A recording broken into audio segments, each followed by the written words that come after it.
I'm gonna be real, I think a massive misconception about Bleach is that there are heroes or good people in this story. Like, if we're really looking at it, Soul Society are not good people at all. Because the way they operate, they have a literal, quite literal supervillain roaming in their midst and they do nothing about it. I'm talking about Kurosuchi Mayuri. At first, I hated Mayuri, but over time, I grew to love him as this weird, freaky nigga. I don't know. Like, everything about him is meant to be unsettling. You look at him and the first thing you'll notice is his freaky ass face. I'm gonna tell you this right now, that isn't even his real face, it's a mask. He like swaps out different masks all the time. I don't think there's ever been an explanation for why he wears that mask, but the fact that he's just wearing that all the time just shows me that this is how he wants you to look at him, as this freak. Even his Zanpakuto, I think he's the only person to actively change and modify his Zanpakuto. I don't think I've seen anyone else do that before, bro.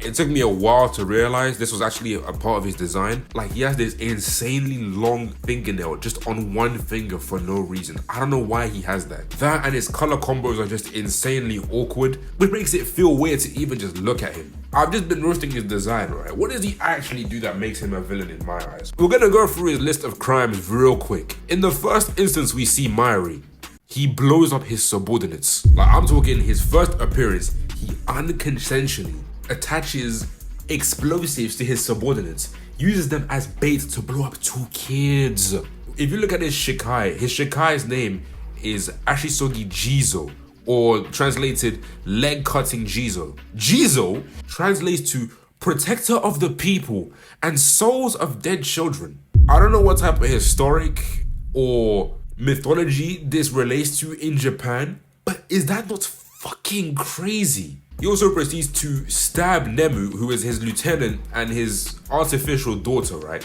And leaves her to die from Jizo's poison. And when Nemu asks for that antidote, he beats the shit out of her just to prove a point that he's really that nigga when it comes to science. And after Uryu one-shots him, we don't see him again until he appears in the Arrancar saga. And the first thing he does is he fights Sailaporo and sends him in a 1,000-year purgatory.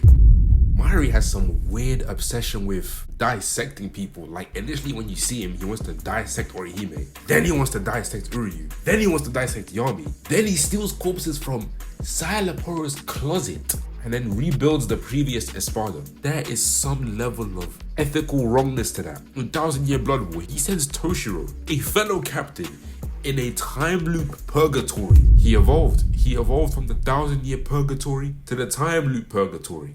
Not just that, but he also turns Toshiro, Kensei, and Rose into his own zombies against their will for the good of the Soul Society. Or at least that's what he tells himself. I just find it hilarious how Soul Society and Ichigo just like let him slide and he faces absolutely zero repercussions for any of his actions throughout the entirety of Bleach. He is a major key player for Soul Society and they would have been majorly screwed several times if they didn't have him on his side. Despite all of these criminal activities, I can't lie, I still have some level of respect for him.